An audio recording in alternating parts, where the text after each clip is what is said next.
क्या आप कभी कल्पना कर सकते हैं कि आप अकेले एक छोटी सी लाइव राफ्ट में विशाल महासागर के बीच फंसे हो। आपके पास न तो पर्याप्त खाना हो, न पीने का साफ पानी और न ही कोई उम्मीद कि कोई आपको बचाने आएगा। यह कोई फिल्म की कहानी नहीं बल्कि एक सच्ची घटना है। साल 1982 में अमेरिकी नाविक स्टीव कैल्हन ने अकेले अटलांटिक महासागर पार करने का फैसला किया। उनके पास न केवल समुद्री यात्रा का अच्छा अनुभव था बल्कि उन्होंने अपनी नाव खुद ही डिजाइन की थी। उन्हें पूरा विश्वास था कि यह सफर रोमांचक और यादगार होगा, लेकिन उन्हें इस बात का अंदाजा भी नहीं था कि यह यात्रा उन्हें जिंदगी और मौत के बीच की सबसे खतरनाक लड़ाई तक पहुंचा देगी। जनवरी 1982 की बात है। स्टीव कैल्हन अपनी नेपोलियन सोलो नाम की नाव में कैनरी द्वीप से यात्रा पर निकले थे। उनका इरादा था कि वह अटलांटिक महासागर पार करके कैरिबियन द्वीप समूह पहुंचेंगे। शुरुआत में सब कुछ ठीक लग रहा था, हल्की हवा, साफ आसमान और शांत लहरें, लेकिन प्राकृतिक कब करवट बदल ले कोई नहीं जानता।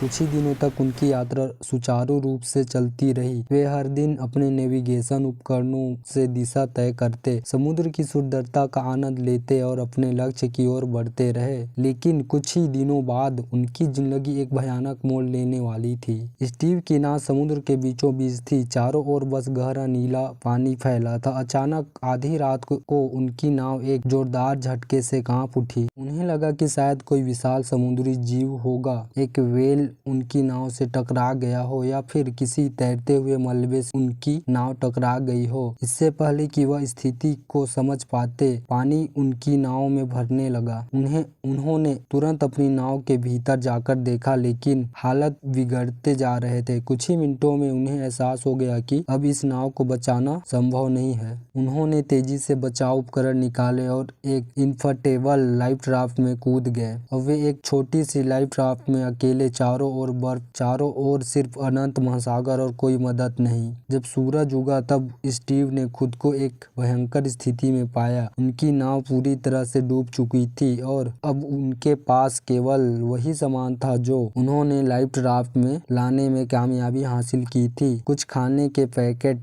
एक छोटे से पानी का कंटेनर, मछली पकड़ने का हुक और एक चार्ट। सबसे बड़ी चुनौती थी खाने और पानी का इंतजाम। शुरुआत में उन्होंने अपने पास मौजूदा राशन को संभालकर खाने का फैसला किया, लेकिन जल्दी उन्हें समझ आ गया कि ये पर्याप्त नहीं होगा। वह समुद्र में तैरती मछलियों और उड़ने वाली मछलियों पर निर्भर रहने लगे। उन्होंने मछलियों को पकड़कर उन्हें कच्चा ही खाना शुरू किया, यहाँ तक कि जब उन्हें कोई और चारा नहीं मिला तो उन्होंने समुद्री कछुओं को भी मारकर उनका खून तक पिया, क्योंकि यह उनके शरीर को आवश्यक नमी दे सकता था। समुद्र के बीचों बीच सबसे बड़ी समस्या थी पीने का साफ पानी। स्टीव के पास बहुत कम पानी था जो कुछ ही दिनों में खत्म हो गया। वह जानते थे कि समुद्री पानी पीना जानलेवा हो सकता है, इसलिए उन्होंने बारिश का पानी को इकट्ठा करने की योजना बनाई। हर बार जब बारिश होती तो वह अपनी राफ्ट में पड़े प्लास्टिक को खोलकर उसमें पानी इकट्ठा करते, लेकिन जब बारिश नहीं होती तो उन्हें भयंकर प्यास से जूझना पड़ता। कई बार वह इतने कमजोर हो गए कि लगा वह नहीं बच पाएंगे। समुद्र में शार्क का खतरा भी लगातार बना रहता था। कई बार वह देखते थे कि विशाल शार्क उनकी राफ्ट के चारों ओर मंडरा रही है। अगर गलती से राफ्ट में छेद हो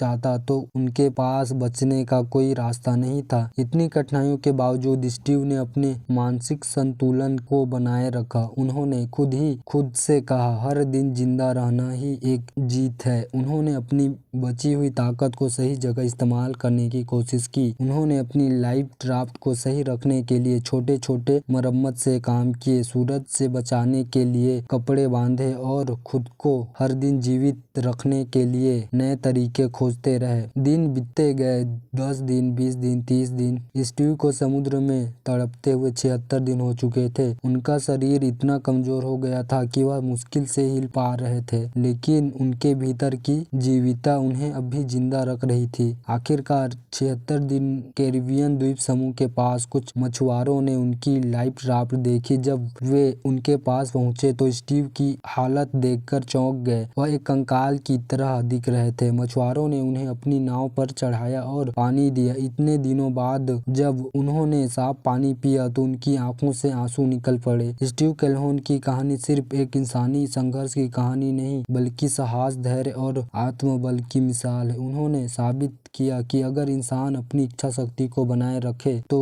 वह किसी भी विपरीत परिस्थिति में भी जिंदा रह सकता है। बचने के बाद उन्होंने अपनी इस घटना पर एक किताब लिखी, एड्रिफ्ट 76 डे लॉस्ट एशिया, जो आज भी दुनिया भर में प्रेरणा का स्रोत बनी हुई है। स्टीव कैल्होन की यह कहानी हमें सिखाती है कि जीवन में कोई भी विपरीत स्थिति कितनी भी कठिन क्यों न हो, अगर हम हिम्मत नहीं हारते तो सही रणनीति अपनाते हैं तो हम जिंदा रह सकते हैं। यह कहानी हौसले, धैर्य की और इंसानी जज्बे की कहानी है कि आप होते तो क्या कर पाते। यह सवाल हर किसी को सोचने पर मजबूर कर देता है। ऐसे ही वीडियो देखने के लिए हमारे चैनल को सब्सक्राइब करें और लाइक कमेंट करें। धन्यवाद। मिलते हैं एक अच्छे से नए वीडियो के साथ।